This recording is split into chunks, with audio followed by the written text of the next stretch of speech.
Yeah. Yeah.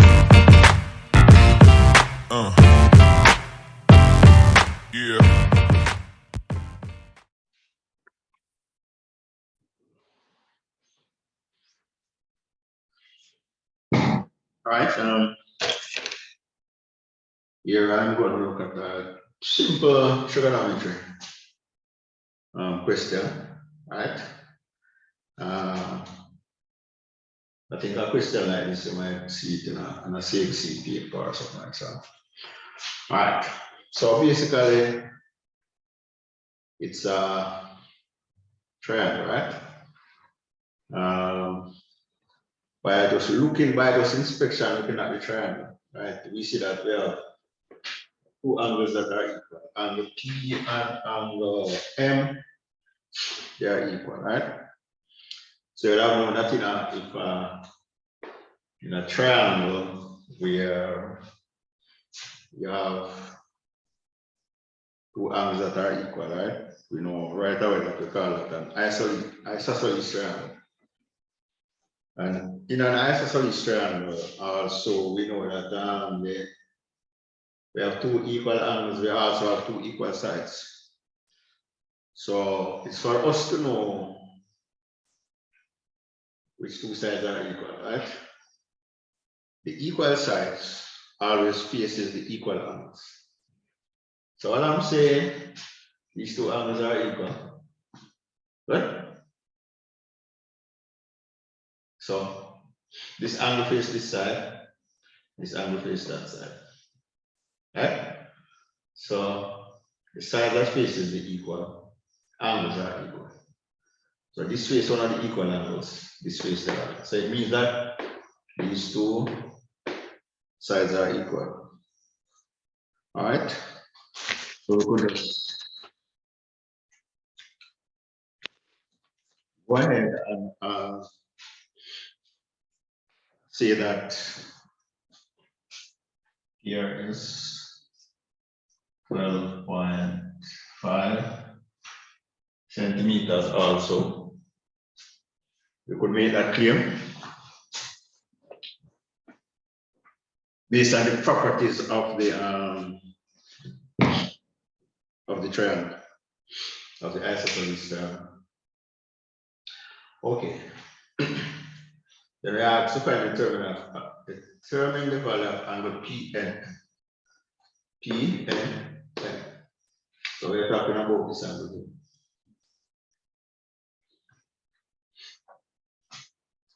Right? So I'm going to call it as X for reference. All right. So one thing we know that the sum of all the angles in any triangle add up to 180 degrees. Right? You know that for a fact. So mathematically we can say that 52 plus 52 plus X is equal to 180 degrees. Let's put down our degrees there.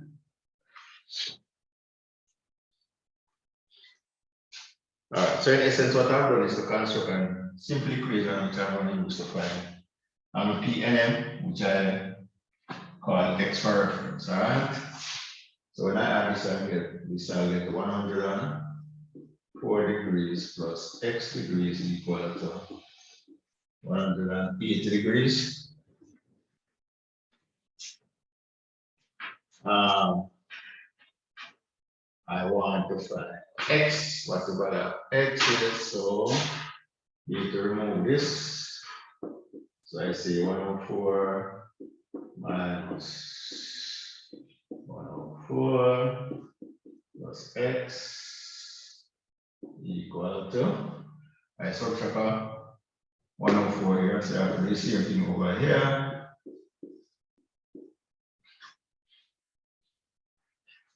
All right, so this will give me 0, so I'm going to put X over here, which is equal to, I take 104 from this, so I'm going to put 76. Right, so X is equal to 76 degrees, so angle P and M is equal to 76 degrees.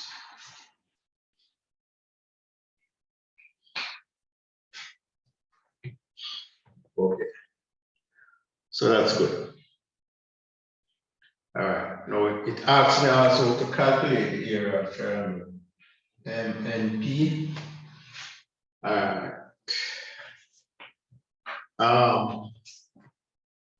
You think of area of triangle, right? So you think maybe you're thinking about these terms, right? That is possible here, right? But in order to use that, right? We would have to find what is the base, right? So what we could do is to do some construction so that we can figure out. All right, so if you draw a perpendicular from here to meet here, all right?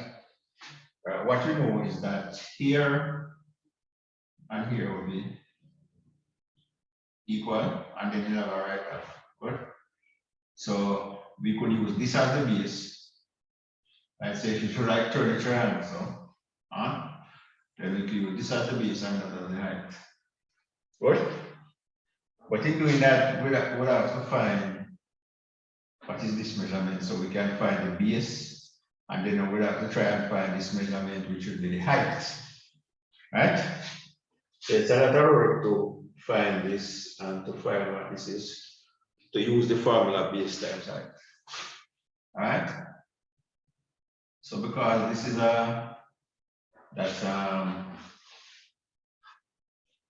kind of too tedious, and I can find a shorter way, then I'm going to proceed with the shorter way.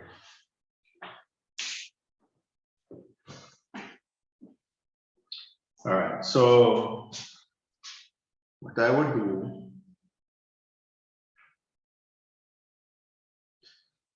there's also a formula which says that area of triangle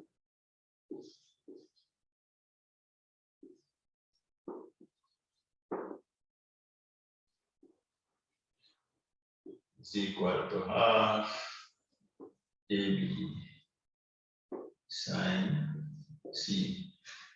All right, now what is A and B? All right, now A and B are the length of two sides, right? And sine C, right? So what you'll find is that let's say our triangle like this. Constant A, I call this triangle B, and I call this triangle C. Then I will name this as small b, this as small a, and that as small c. Alright? So A and B will be this sides and sine C. So notice C big is that upper case letter C, so this represents an angle, right? Now if you look carefully, angle C here is the angle between side B and side A. Good? So if we go back to this triangle, then you see this fits up. This fits nicely for us to use to find the area, rather than have to go along to find the base and the height and multiply them, right? So this would fit nicely. This fits nicely into the formula here, right? Because I have, say I call this A and that B, I have these two sides, and I know what this angle is because I was finding it here. Alright, so I will use this formula therefore to find the area because this would be much quicker and easier. Good. Alright, so I'm going to say that area is equal to half times A. I can use A as 12.5 times B this side. So A and B is the same, right? Because isosceles times 12.5 times the sine. Now remember that the sine said that C is the angle between the two sides. Yeah? So the angle between these two sides is this angle that we find a while ago. So it's sine of 76. Right? So I just complete this and then I'll get my my answer. All right. So A is gonna equal to a half times 12.5 times 12.5 times. All right, I'm gonna look up now for the sine of 76.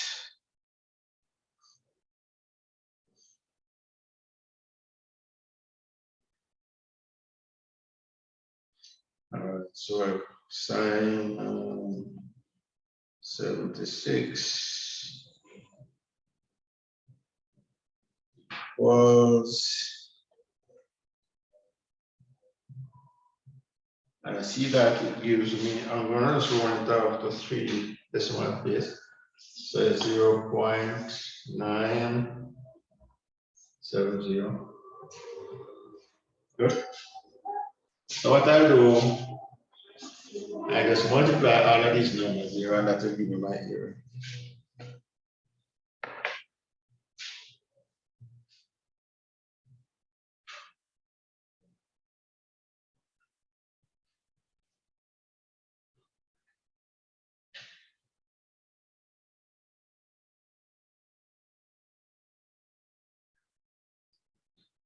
All right, so I'm going to multiply the numbers. No? All right, so I have a half times 12.5 times 12.5 times 0.97.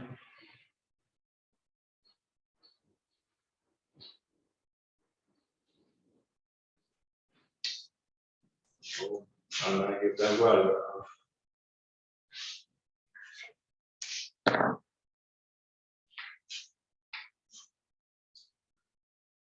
75.78, and that will be centimeters squared. Because my measurement here is in centimeters. So my answer is area. So area is measured in square, expressed in square units. So this will be my answer to 2 decimal places.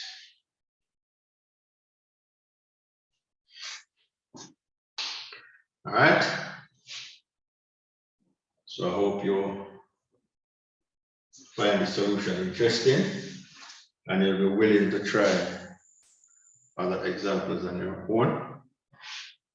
All right. So you can look for more videos where I'll do some more challenging trick questions.